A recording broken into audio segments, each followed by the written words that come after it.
Hello all my beautiful sisters from those other misters, welcome back to my channel. Today I'm going to talk to you guys about the eyeshadow palettes that I've been using recently. I think I call this project Use It or Lose It. I don't think I've changed the name of it yet. Maybe we'll get to it one day. So the palettes I've been using this month, I mean there's a bit of a theme going on.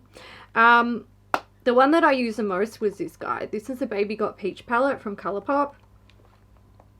Can get it open. Oh my god. Really? Can you fucking nails, man? There we go. Alright. So there she is. Oh, you know what I'm going to do? I'm not going to make the same mistake as last month. I'm going to scooch over here to make room. The colours in this palette speak to me on a soul level at the moment. When I first used it, I did a look. I think I used Ochre, which I can't pronounce. I can't roll my R's. I'm sorry. And Half Baked, or it might have been Perky and Half Baked, but I also use this Hungry Ghost glitter shade. The glitter shade was such a mistake. It's fucking beautiful, don't get me wrong, it's so stunning. I'm not swatching it because I'm just not dealing with glitter stuck to me for a week. But the fallout was just intense. I had fucking glitter all over my face. It was like when you drive past the beach and you find sand in your shoes and your underwear and you're like, I didn't even fucking look at the beach. How is there sand? That's what this shit is like. It's problematic, but it's so pretty. So yeah, that's a thing. I did some more looks where I was using the mattes, and the mattes I love. The mattes are just so fucking nice. Exactly what I want from a matte. I'm loving the shades of them, but also the not overly pigmented formula. It's easy to blend. You can build it if you want, but it just the shimmers though, so I used those as well, and I found when I put them on dry, they just didn't really look like anything. They were just like and if I put them on wet, it's like they became like pasty and really thick and like gunky kind of. So that's gross and doesn't look good, but the colors are pretty. Now I don't really care about the shimmers, and I can give up the glitter, like that's totally fine. The mattes I'm keeping no matter what. Now I did consider just popping the mattes out and putting them in like one of my palettes with my single eyeshadows, but before I do that, I really want to make sure those palettes are like fucking sorted out. I want to go through them and just fucking get rid of all the shit I'm not going to use and only keep the stuff in there that's like, you know, my jam. And I thought I'm not really in the headspace to do that right now, so I thought it's easier to just keep the palette as it is, and one day I will get rid of the shimmers and stuff. But yeah, I use this palette quite a bit. It was the one that I gravitated towards the most. I closed it, now I can't open it again. And yeah, I really enjoyed it. And I'm not sure if I have anything in my collection that has these beautiful sort of warm peachy kind of nude shades. I'm sure I do. I'm sure they're like sprinkled throughout my collection, but the fact that they're all just here together just makes it like a favorite of mine. Another palette that I used is this guy. It's the Natasha Denona Joya palette.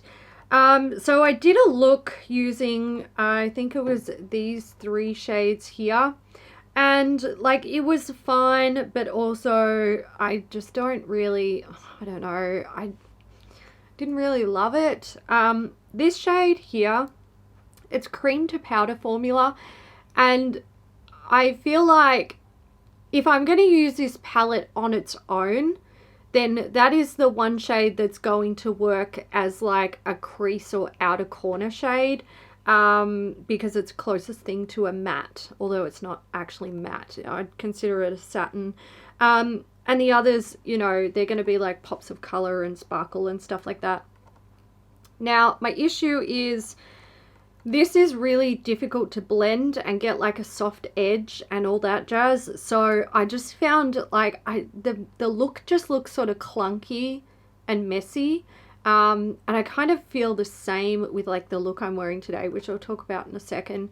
When a formula is like highly pigmented but doesn't blend super well, it the look just doesn't look finished. It doesn't look neat. It doesn't look put together.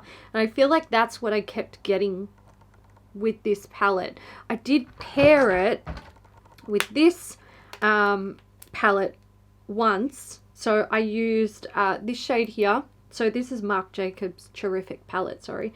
I used this shade here and this one, and I believe I used this guy here. And I mean, it was okay, but I wasn't like blown away. Another look that I have an image for, and this look, this is probably actually my favorite. I love the Baby Got Peach palette, but this one,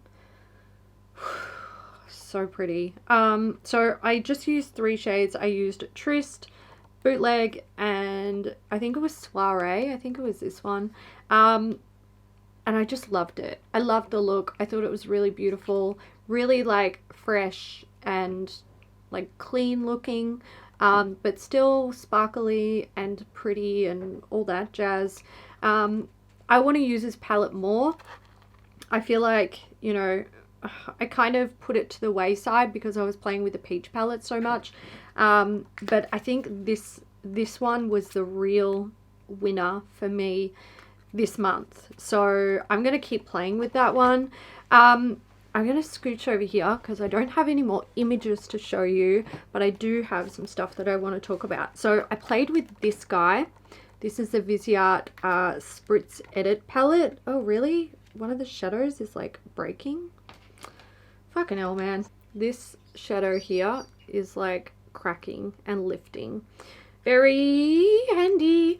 So, I think it's, look, if you've seen the Baby Got Peach palette and you just saw the Rendezvous palette, you could probably see, you know, this is going in territory of those 2 palettes having a baby almost. I only used this palette once. I wasn't super like invested in the look. I didn't even take a photo of it. I wanted to play with it more, but I just didn't. I just kept reaching for that peach palette because I just kept thinking of those beautiful warm mattes. So this one, again, I feel like I want to play with it a little bit more. I just love how small and compact this is. Small eyeshadows, fucking, I can't even say it enough how much I love small eyeshadows. I did also use this for another look, which I didn't take a photo of. And I was sort of using, like, you know, I'm gravitating towards these sort of shades. But also, I don't think I'm actually enjoying wearing these sort of shades at the moment. So, there's that. I don't know if I love the formula of these eyeshadows. I'm a bit like,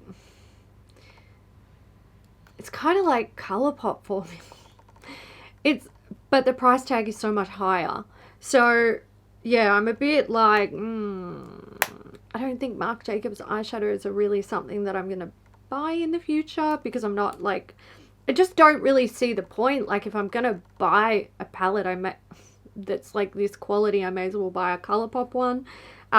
They blend easily and all that jazz, but I don't feel like there's anything super special about them that like warrants the price tag. I am going to play with that one a little bit more as well. Now, the last palette, where did I put it? Okay, this is what I'm wearing today. It is the Moonspell palette from Lunar Beauty. So I picked this up, it's the volume 2, sorry. I picked this up because I have the first one. And historically, I really like the Lunar Beauty formula. And you guys can probably tell this is a bit of a me color story. I did think it was a bit... so when I saw the promotional images on the swatches, I thought, oh, it's very purple heavy. And also I feel like the purples aren't really all that interesting. Maybe it's like a little bit like there's some redundancy there. I did feel like some of the swatches didn't really match up to what I was seeing in the palette. So I thought, you know what? The best thing for me to do is to just buy it and try it for myself. Now, I do think that like everything swatches kind of true to color, sort of. But I feel like there is some redundancy there, especially like when we're looking at like Cameron and Freya, you know, Freya, my girl. I may as well swatch Willow as well, which is the other red, just so you can see like the differences. So we've got Cameron, Freya, and Willow. When these are put, they're all mattes, right? So when they're put on the eye and blended out, they all look the same. They all look the same, okay? Nobody's really going to be able to tell that you're wearing 3 different shades of red. So, you know, for me, that's becoming redundant. I think it would have been more fun if, like, maybe one of those red shades was, I mean, maybe you could keep the more orangey and deep red shade and then turn the middle one into like a shimmer. Then you've got some textural differences because all of the shimmers in the palette are like pretty generic, you know, purpley, sparkly, all that jazz. So yeah, I think this palette could have been better. If I was going to do it, I would have done it differently, but it is what it is. And I think if you do really like this color story, then you can be confident with the formula because the formula is nice. I don't know who's calling me, but don't call me. No. So they are all of the palettes that I played with this month. Some of them I'm taking back inside to play with some more. Marc Jacobs, definitely. The Spritz Edit palette, the Lunar Beauty palette, and definitely the Rendezvous palette from Sigma because I'm excited to explore this more. I might... Ugh, God, my desk is getting messy and I need to clean it up. I might even take this inside and try to have another play with it, but I don't think this is going to survive a declutter, to be perfectly honest. So yeah, that's kind of where I'm at the moment. Let me know how you guys are going with, you know, your palettes. What palettes have you been using lately? Did you buy any new ones? Did you pick up the Lunar Beauty one? And if there's any palettes in particular that you are keen for me to use, like if you know what I've got in my stash, let me know, because if I feel like using that palette, then I'm happy to do it, and it's going to take me a fucking long time to sort of cycle through my palettes and get use out of stuff. So having a little bit of inspiration from other people is great. I hope you guys enjoyed it, and I will catch you in the next one. Bye.